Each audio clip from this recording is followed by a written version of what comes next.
Boycott boycott boycott. আপনি কি জানেন এই বয়কট শব্দের জন্ম কিভাবে হয়েছিল? যে এই বয়কট শব্দ আমরা বাঙালিরা এখন কিছু না হলেই ইউজ করি। জানলে অবাক হবেন যে এই বয়কট শব্দটি আসলে একজন ব্যক্তির নাম। 1832 সালে ইংল্যান্ডে জন্ম নেয়া চার্লস কানিংহাম বয়কট ছিলেন একজন নিষ্ঠুর জমিদার। তিনি আয়ারল্যান্ডে চাষিদের থেকে কঠোরভাবে কর আদায় করতেন, অনাদায়ে উচ্ছেদ করতেন। অতপর অতিষ্ঠ হয়ে 1880 সালে চাষিরা খাজনা কমানোর দাবি তুললে তিনি আরও জোরপূর্বক খাজনা আদায় করতে থাকেন। ঠিক তখনই চাষিরা এর প্রতিবাদে এক অভিনব পদ্ধতি গ্রহণ করে। সব চাষিরা তার সাথে কথা বলা বন্ধ করে দেয়, তার জমিতে যাওয়া আসা করা বন্ধ করে দেয় একদমই।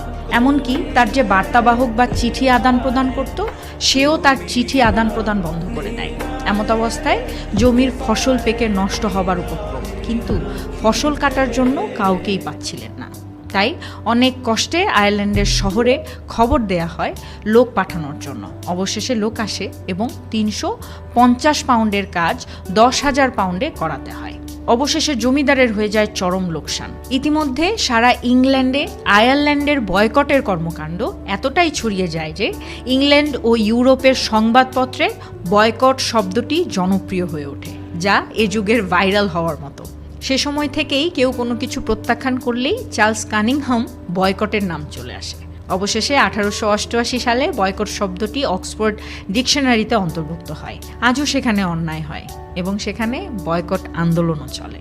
কেমন লাগলো তথ্যটি জেনে? যদি ভালো লেগে থাকে এরকম আরও তথ্য পেতে আমার ফেসবুক পেজ, ইউটিউব চ্যানেলে সাবস্ক্রাইব এবং ফলো করতে একদমই ভুলবেন না। Thank you.